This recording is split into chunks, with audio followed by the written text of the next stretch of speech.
तो आज की एक खौफनाक और हैरान कर देने वाली कहानी दिल्ली के एक पुलिस इंस्पेक्टर रवि घोष की आप बीती है। रवि बताते कि उन्होंने अपनी ज़िंदगी में बहुत सारे केस हैंडल किए, पर इस दौरान एक ऐसा केस भी आया जिसकी वजह से उन्हें एक ऐसे खौफ का सामना करना पड़ा जिसकी दहशत से वो आज तक बाहर नहीं आ पाए हैं। तो चलिए इस कहानी की स्टार्टिंग करते हैं बिना किसी देरी के। रवि घोष जो कि अपनी लाइफ से बहुत ही खुश थे, जो कि छोटे मोटे केस हैंडल करके अच्छी खासी उनकी लाइफ चल रही थी कि अचानक दो लोग आते हैं और एक ऐसा अजीबो गरीब केस लेकर आते हैं जिन्होंने सबको हिला कर रख दिया। वो दो जो लोग थे उन्होंने एक कंप्लेन लिखवाई कि उनके मुर्दा घर से, जिस मुर्दा घर में वो लोग काम करते हैं, वहां से कोई डेड बॉडीज के दिल निकाल कर खा जाता है। ये सुनने के बाद उन लोग काफ़ी हैरान थे, पर रवि को लगता कि शायद वहाँ पर कोई ऐसे लोग हैं जो कि बॉडी से दिल निकाल कर उनकी तस्करी करते हैं। इस वजह से रवि आखिरकार उनकी बात मानकर वहाँ पर तहकीकात करने के लिए जाते हैं। तहकीकात के दौरान उन्हें कुछ भी पता नहीं चलता, जिसकी वजह से वो सोचते हैं कि एक रात यहाँ पर रुक कर ही देखना पड़ेगा, पर फिर भी वो आखिरकार दो कांस्टेबल को वहाँ पर पहरे के लिए लगा देते हैं। कांस्टेबल वहां पर पूरी रात रुके थे, पर करीब 11-12 बज गया था और वहां पर कुछ भी ना हलचल हो रही थी ना ही आहट। इसी दौरान उन्हें वहां पर एक साया दौड़ता हुआ दिखाई दे रहा था, जैसे कोई जानवर हो, यानी कि अपने हाथ और पैरों के दौड़ता हुआ। ठीक है, पर वहां पर जब वो लोग भाग कर जाते तो वहां पर कोई भी नहीं था और आखिरकार जब वो लोग वापस लौट कर आते हैं तो फिर से उस मुर्दा घर का दरवाजा खुला हुआ था, वहां से एक बॉडी गायब थी। इसके बाद उन लोग बहुत ही ज़्यादा हैरान थे कि आखिर ये हुआ तो हुआ कैसे। और इसी दौरान जब वो लोग सुबह देखते हैं तो वहाँ से सच में एक बॉडी गायब थी और वो बॉडी उसी मुर्दा घर के पीछे पड़ी थी और उसका भी किसी ने दिल निकाल कर खा लिया था। ये देखकर सभी के पैरों तले जमीन खिसक गई थी। और जब ये बात रवि को पता चलती है तो वो भी गुस्से से लाल हो जाता है कि आखिरकार पहरा लगवाने के बाद भी ये चीज़ हुई तो हुई कैसे।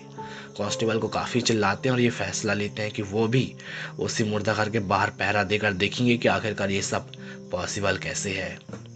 तो आखिरकार रवि भी पहरा देने के लिए आ जाते हैं। ठीक है, रात के करीब 10-11 बज गए थे पर कुछ भी नहीं हो रहा था।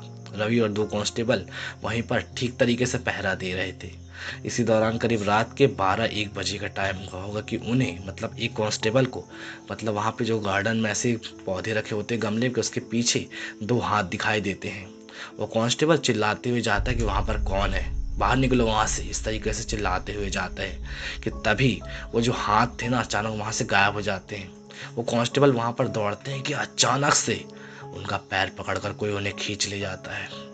वो इतनी तेज चीखते हैं कि रवि और वो जो एक कांस्टेबल वहाँ पर खड़े थे वो भी भागते हुए आ जाते हैं, पर जब तक वो वहाँ पर पहुँचते हैं तब तक उसकी मौत हो चुकी थी और कोई उसका सीना फाड़ कर उसका दिल निकाल कर खा चुका था।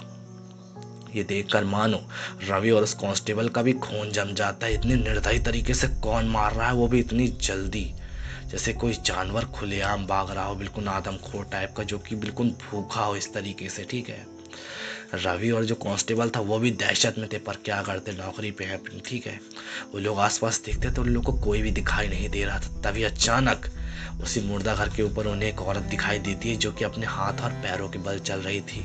ऐसे खुले बाल, मुंह से पूरा खून निकल रहा है। इतनी भयानक सी औरत जिसे देख कर ही किसी के खून जम जाए। और वो औरत अपने मुंह में एक आदमी को दबाए हुए थी, जैसे कोई जानवर होते हैं ना उस तरीके से, और अपने हाथ और पैरों के बल चलते हुए वो मुर्दा घर से दीवार फांद कर बाहर निकल जाती है। रवि और वो कांस्टेबल भी बहुत ज़्यादा डरे हुए थे, पर फिर भी उन्हें पता करना था कि वो औरत थी कौन और कहाँ से आती है। तो वो उस औरत का पीछा करते हैं तो वो देखते हैं कि पास की ही दो पुरानी बिल्डिंग छोड़ के, दो बिल्डिंग छोड़ के एक पुरानी बिल्डिंग थी जो कि बंद पड़ी थी।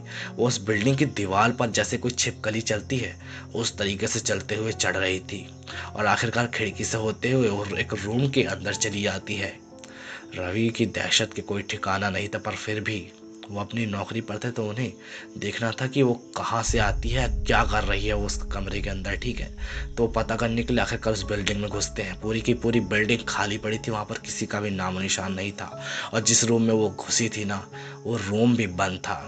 पर रवि और वो कांस्टेबल हार नहीं मानते, वो चाहते थे कि वो देखे कि अंदर आखिरकार है क्या, उन्हें कुछ ना कुछ और पता करना था। तो दरवाज़ा बंद था तो वो लोग आखिरकार उस दरवाजे को तोड़कर अंदर घुस जाते हैं। अंदर जाते हैं तो पूरा का पूरा रूम खाली पड़ा था। एक ही रूम था, पूरे रूम में किसी का नामो निशान नहीं था, पूरा का रूम कबाड़ से भरा पड़ा था। ठीक है, टॉर्च मार कर देखते हैं तो आसपास उन्हें कोई भी दिखाई नहीं देता, पर वहाँ पर उन्हें किसी की सांसों की आहट सुनाई दे रही थी, जैसे कोई बहुत तेज तरीके से सांसें ले रहा हो।